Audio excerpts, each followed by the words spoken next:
Hey, Dr. Chansky, welcome back to the podcast. Hi, Debbie. So great to be here.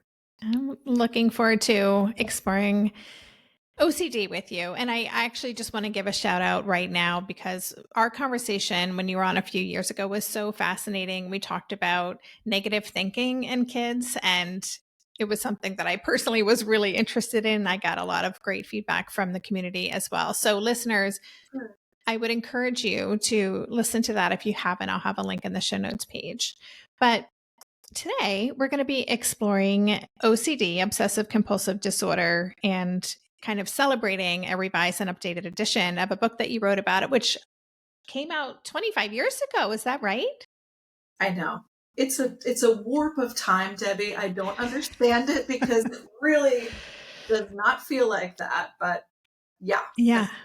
that is my history. But interestingly, so much has happened really in the intervening years. When I first wrote that book, there really wasn't a book for parents, families about OCD. And so even though I, was encouraged by various people to write a broader book about anxiety, I did that later, but I really wanted to take what I was learning from these families, I would really say in the trenches. I mean, OCD turns your life upside down when you're parenting a child with OCD. Not only are you having to do the regular things of parenting that can be daunting every day. Yeah. Eating, sleeping, getting children to school, homework, just sport, whatever. All of that through this obstacle course that is really frightening for parents and kids. And so I just really wanted to take what I was learning from the families who were, bravely facing OCD and getting better and share that. And that's how that book happened 25 years ago. And then just kind of a happy thing happened that I was chatting with my publisher and said, I was thinking of doing some Instagram for the 25th. And we just started talking, and it grew from this tiny project of doing a little refresh to basically touching every page of that book and updating, which was, I am so grateful for that opportunity to just really bring in the thinking that I had learned over, just the ideas that I'd learned over the intervening years and share that. So long, It's so very great. short, not so short. That's how that happened. Yeah. No, I love that. It is such a good opportunity. And I want to provide the name of the book just for listeners. It's called Freeing Your Child from Obsessive Compulsive Disorder. And it is a revised and updated edition. It's just come out in summer of 2025. And, I think, oh, she's holding it up. Yeah. It's a great cover. It's a great cover. And I think about how quickly, like in the neurodivergent space, so I'm coming up on 7 years anniversary from when actually we just passed 7-year anniversary from when Differently Wired came out, and things have changed substantially in this space in that time period. And so I can imagine what's different in 25 years since publishing this. So would you just share kind of some of the top line things that have changed in the conversation surrounding OCD and just people's awareness and understanding of it?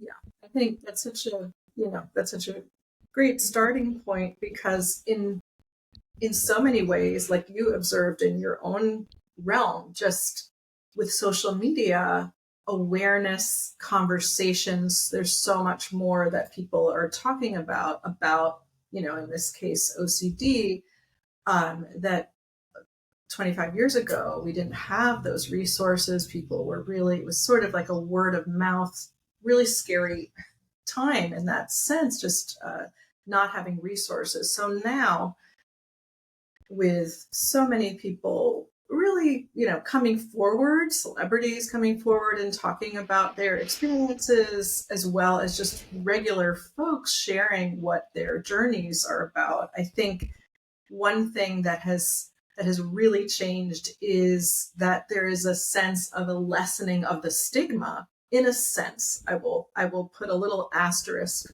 by that comment, because I think some people have a different idea of what OCD is, and it's not the disorder, and it's just kind of more of a style or a choice. And that can be very lonely for people who are actually contending with a disorder, who it's not a preference, it's not a choice, it is a really debilitating,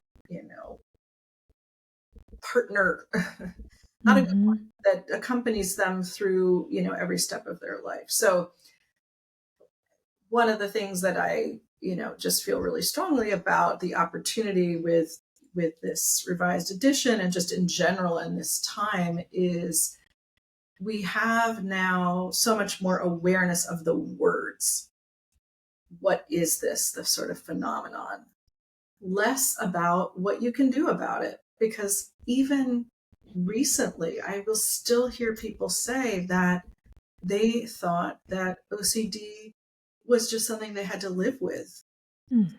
And I thought, wow, we are really missing something if that well-educated person is, saying that. And I've heard it, a number of places, that there's just not always the sense that this is treatable. And, medications can be part of the answer. Behavior therapy, exposure, and response prevention, which we'll talk about as we go along, really is effective in changing the brain. And the brain is where this starts. It doesn't start in the personality. The way I talk about this with people who don't have OCD, I think, when you go on vacation and you are checking repeatedly to make sure you have your plane tickets, or even doing things like turning off the water at your hose and checking your washing machine, just sort of things that you wouldn't normally do. That kind of extreme is what can feel like the day-to-day, just what you do to get through the day, because the messages in the brain are, you better do this or else, or this could happen and you have to be prepared. And so we all do have that capacity to have those intrusive thoughts. With OCD, that is something that the filter is not working, and the thoughts are just kind of running. And that's something actually as well that can be helpful for folks who just feel so unacceptable, like just awful, and shame about the intrusive thoughts that they have. They think, what is wrong with me? Like, they're really wrong with me that I am having these thoughts. And there was a study that was done, thankfully. Research can be just so reassuring to help us know we're normal, and the breadth of what normal is, right? There was a study that was done that where they had people with OCD write their intrusive, unacceptable thoughts, and people who didn't have OCD write their, intrusive, unacceptable thoughts. And they mixed them all together, and they had OCD experts try to determine, was it someone with OCD or not? And guess what? What the answer was? It's all the same thoughts. Mm. We all have intrusive, shameful, embarrassing thoughts. And the difference is, when the filter is working right, the way that we want it to, those thoughts may not even reach consciousness, or they reach consciousness or just like whatever, or that's weird, or that is my coffee on the counter, great. And if you have OCD, the filter is not working that way. Things move slowly. The thoughts get stuck. The more that they're stuck, people feel responsible for the content, and them feel, just like they're terrible people. So really important to know that OCD, one, it's treatable, it's no fault, and that the problem is not the person, it's not the situations they're in, it's that the thoughts that they're having are getting stuck, and therefore having more authority in that person's life than they need to. Okay, fascinating. So I know what I think intrusive thoughts are, and that's a phrase that may be familiar to people, but I always like to just make sure we're all defining things in the same way. So could you define or maybe give some examples of what an intrusive thought might be? Sure. Yeah. So, you're walking through your life, and you might think let's say you hear an ambulance go by, and you think, oh gosh, you think, but it also happens automatically. It's not like, you're processing. This is the big, highlight of intrusive thoughts is they just like what they sound like. That, these thoughts barge in, they don't knock. It's not sort of our contemplative, like what we're doing right now, Debbie, in this beautiful moment of being together, is not intrusive thoughts. We're talking with each other. We're thinking, we're like, we're processing, reflecting, all of that. That's what humans do. Also, we have the thoughts that just kind of jump in. Was that clear? Was it, they're happening sort of on another level at the same time as we're trying to go through our lives. With OCD, and, again, as we said, everybody can have these thoughts. They are often intrusive thoughts of harm, or maybe symmetry, or doubt. Did I not turn off the coffee maker? Did I, something like that? The first thought is the intrusive thought. Then we start to engage with it. That becomes more our intention.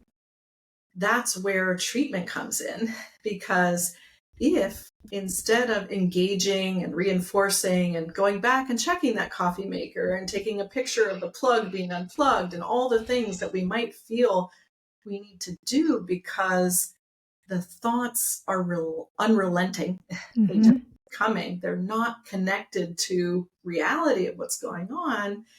The more that we can see, sort of catch it early and say, that's my OCD, or that's an intrusive thought, then that decreases the authority of that thought. We know, like brain hiccup, my brain is telling me this, but I know it's not true. And that gives us a lot of choice about what we do next. Instead of running back and checking, we might learn how to, again, kind of shrink the significance of that thought, relabel it as, that's a brain glitch, that's OCD, it's a feeling, it's not a fact, and then learn to ride out that uncomfortable feeling that anybody would have if they thought, did I leave something on? And see the miraculous, incredible thing that the body resets, the nervous system resets because there wasn't an emergency. Mm-hmm.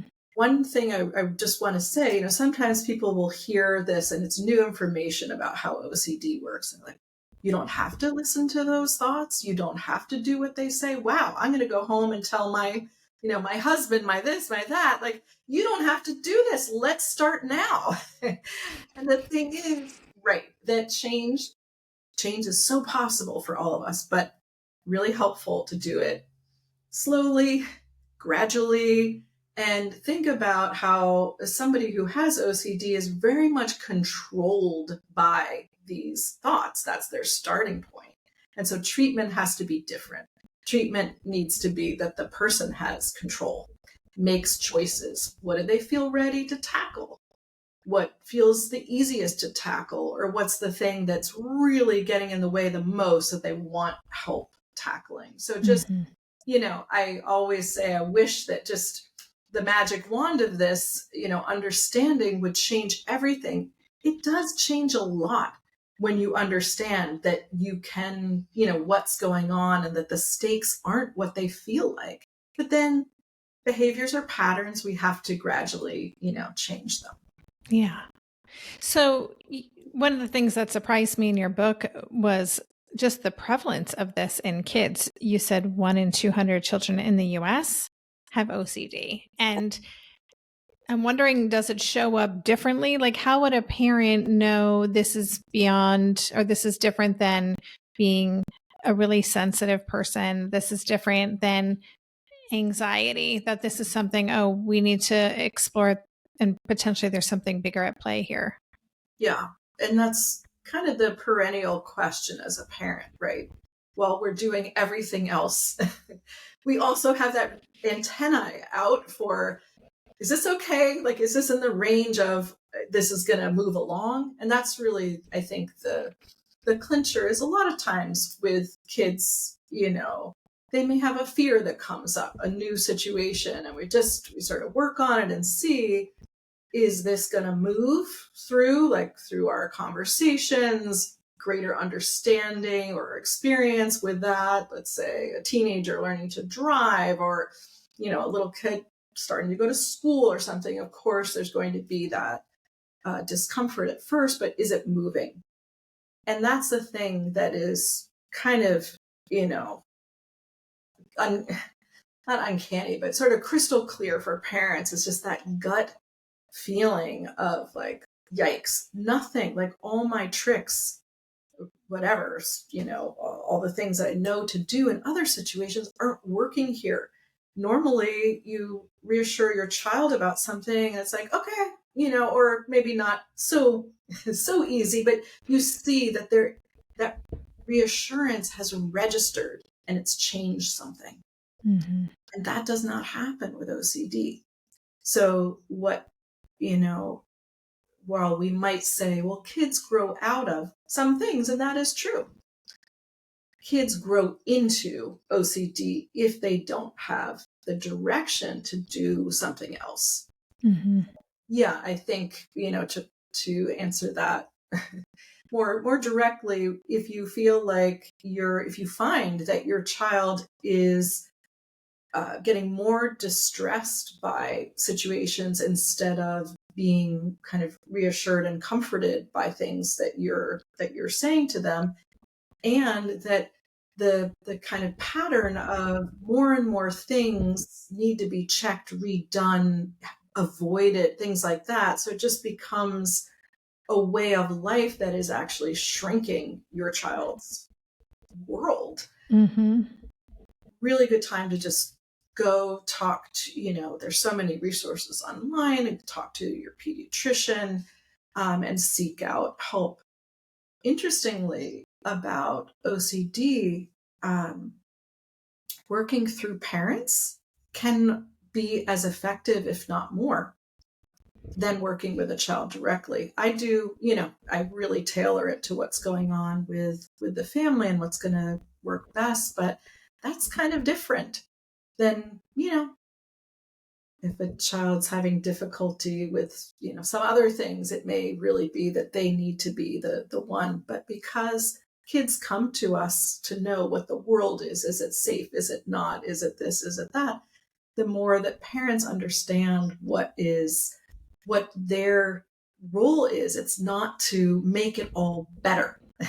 Yeah. The way you long game make it all better is by explaining what's actually going on in that moment, which is it's not intuitive. Yeah. Oh, it makes total sense. And okay, I have a question, and let's see if I can get it out in a way that makes sense to both of us. But I'm just thinking about, autistic kids, for example, who may have repetitive behavior, who might have stims that are self-regulating, or want to organize things in certain ways, right? So, and I could see how some of those things might be perceived as obsessive behavior if it's a deep area of interest that you're really into. But so I just want to clarify that OCD is more about the thought behind that stim or the behavior, that it's the thinking has to be a piece of it, right? The intrusive thought has to be a piece of it for it to be OCD. Am I getting that right? Generally, that's sort of the broadest yes would be that there is, an intrusive thought about really, stim. You can tell me, Debbie, but in my experience, it's, this is something that is positive. Mm-hmm. It's not a fearful kind of, behavior or whatever. And so that's not what OCD is. It is about how do kids figure out the best way to get rid of the very fearful thought that they're having or feeling, that maybe if they don't, tap 5 times, something bad's going to happen to their family, or they don't, wash over and over till it feels right, they're going to get somebody sick or they're going to get sick. So, yeah, I think that emotional tone of it is a really important distinction. And kids on the spectrum can also have OCD, but Mhm. those behaviors are different from, other behaviors that they may have. So earlier you were saying that you work with a lot of parents because, unlike some things we might be doing to support our kids if they're struggling with certain aspects of how they're moving through the world, the focus would be on them. And here, there's so much that parents can do. So, can you talk with us about some of the ways that parents might support a child who has OCD to experience more relief? Absolutely. In the book, I talk about 1, 2, 3, 4, 5. I'm not good with numbers. I talk about 5 steps, and I'll run through what they are, and then we can, talk about an example or Thank something you. like that. Yeah. So, again, we are wired to remove suffering. Thank goodness, right? That is a good instinct that we would not want to get rid of. In this situation, it's a more of a long game of helping kids to feel better by having more control over and understanding what's going on. So first step, let's say, a child comes and says, this is, there's a dot on this. It's dirty. It's contaminated. I can't wear this shirt or something like that. Step one, we are problem solvers, but we're going to put that on pause. Reflect and connect, right? Very Mhm. difficult. I still work on this every single day in my own life. It's helpful to work on, but it's work. Reflect and connect, you're okay. So you're really upset about the shirt. I want to understand what's going on.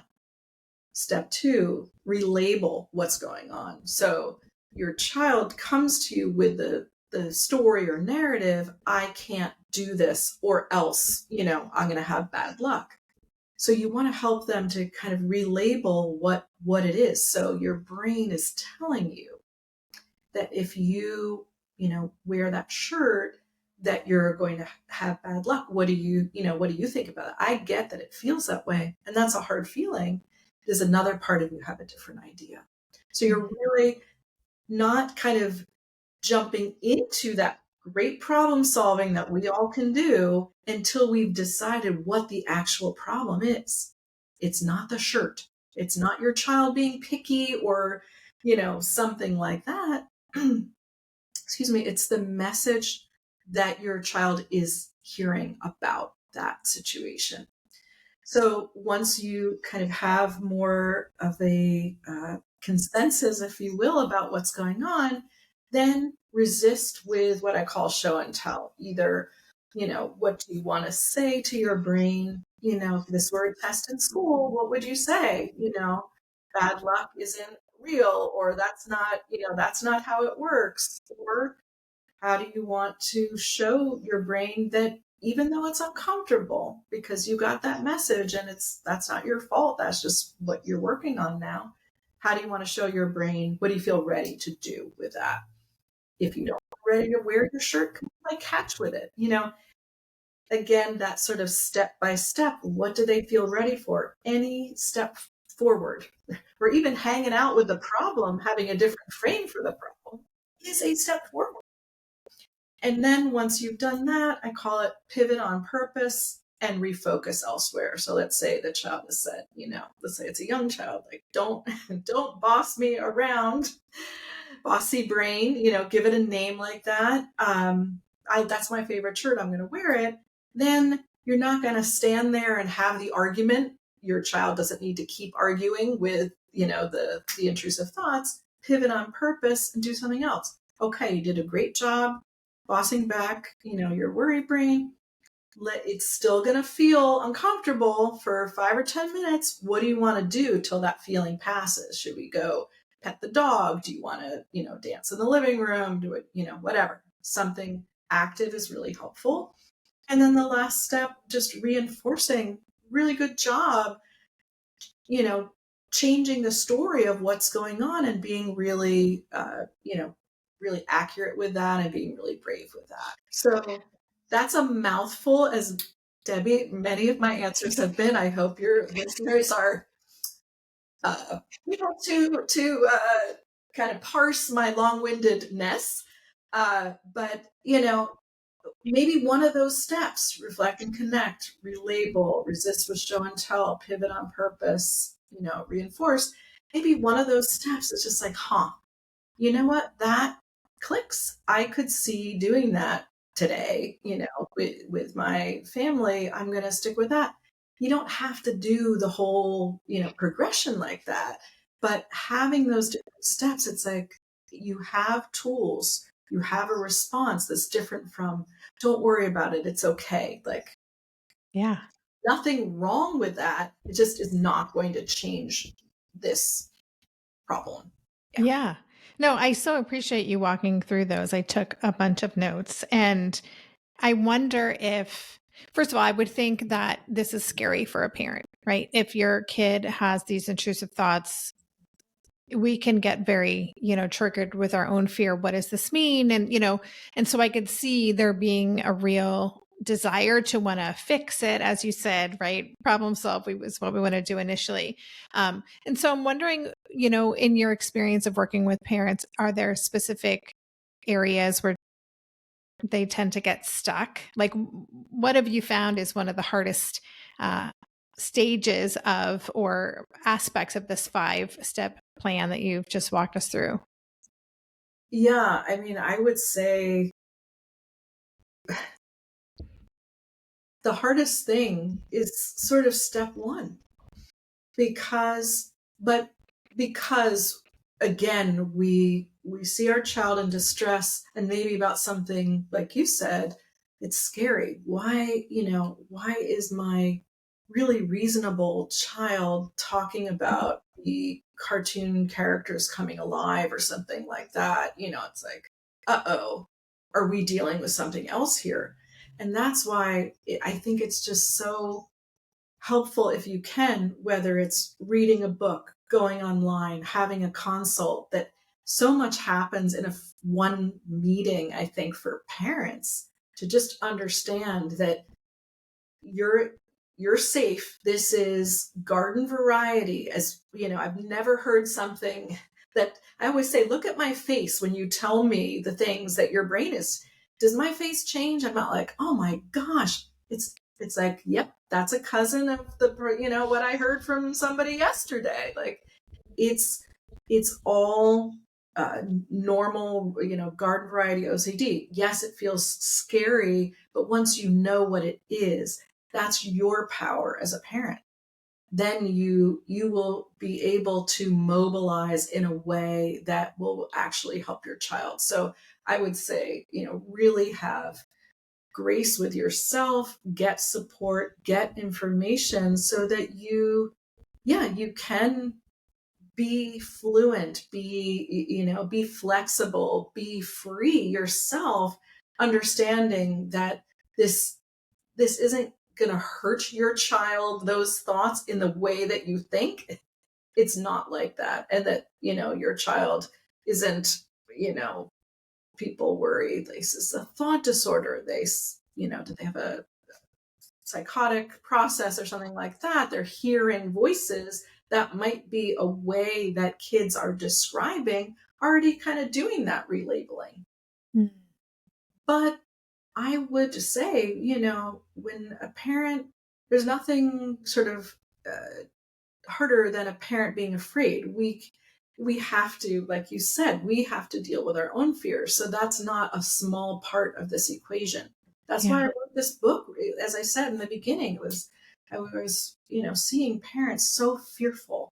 And I thought, if they knew what, that this was okay, there was a book about it. It's like not just their lives, that just like, oh my gosh, we're so alone. We can't talk with anybody about this, and no one understands.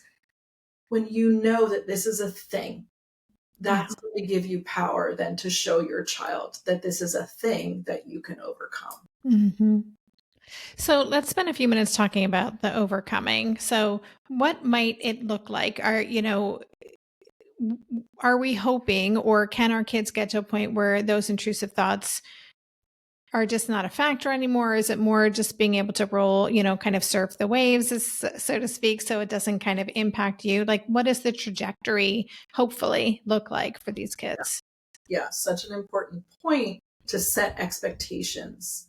So, the thing that we can't turn off a switch for those intrusive thoughts.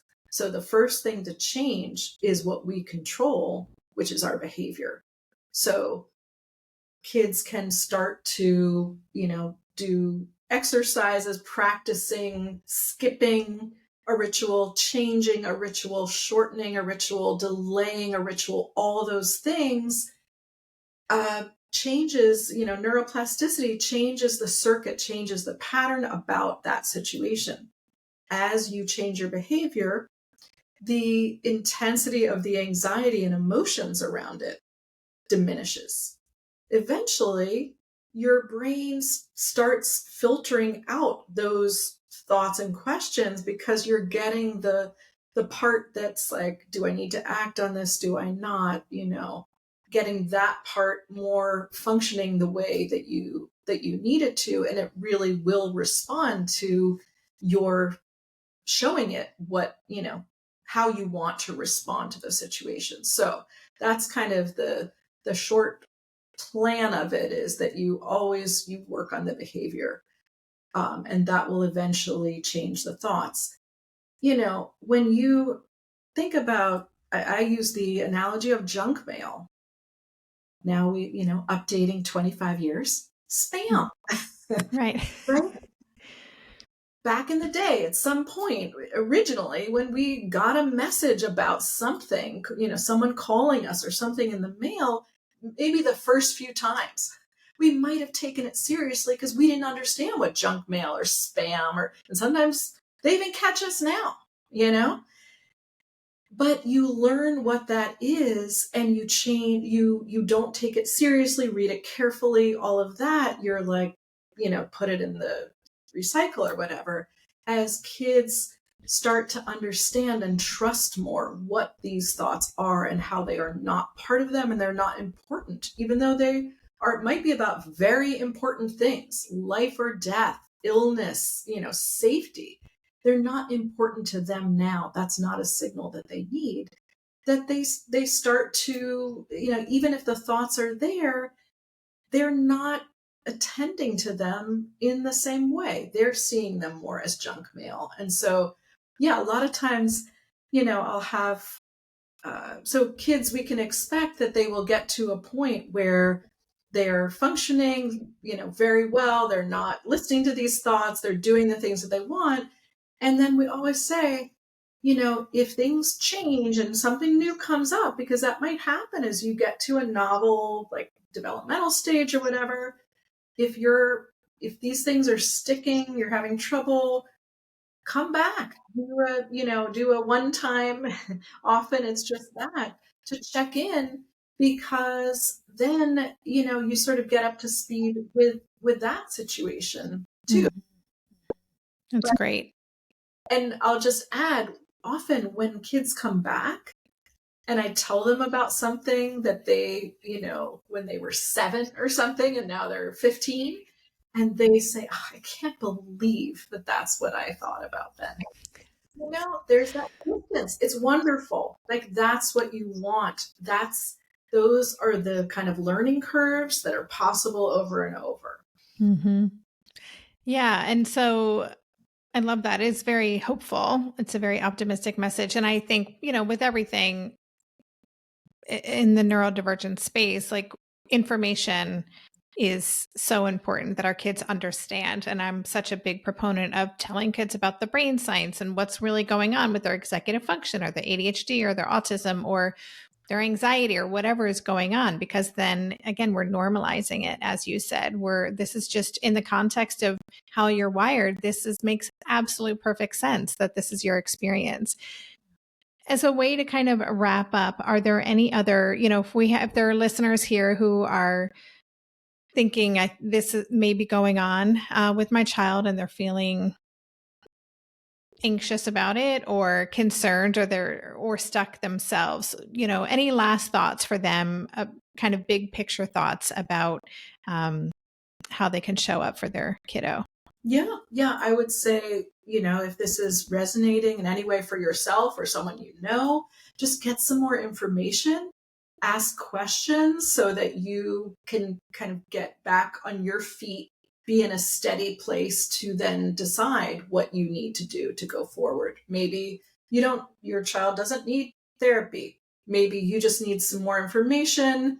You're going to try some things. I mean, often that happens, that people will read the book, or they've, watch a video or something online, and they've started to try some of these things, and they say, it's kind of working. I need help because this is scary and I am so overwhelmed of whether or not I can do this, but I see that something different's happening. Mm-hmm. As long as you can keep moving, your child is going to keep moving too. Yeah. Yeah. Well, and your book is such a helpful resource. So I would really encourage anybody listening who's navigating this in their life. You explain it very accessibly for readers, and it is kind of the guidebook that helps you feel like I'm not alone in this, and there's a way to move through this. So I'll name the book again. It's called Freeing Your Child from Obsessive Compulsive Disorder.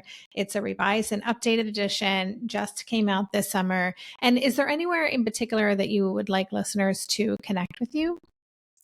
So I on Instagram and on my website, there's so much of the back catalog.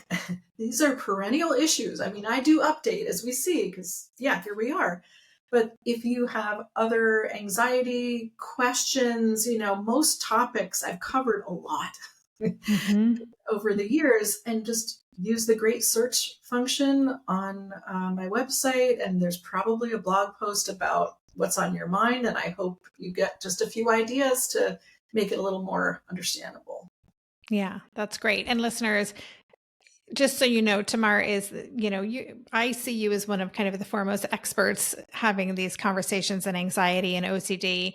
Other books, listeners, you might want to check out are Freeing Yourself from Anxiety, Freeing Your Child from Negative Thinking, which is the one that we discussed a couple of years ago when Tamar was on the show. So I'll have links to all of those places, as well as social media, etc., on the show notes page. So Tamar, thank you so much. It's been such a fascinating conversation, and congratulations on the complete redo of this important resource. Thank you. Such a pleasure talking to you.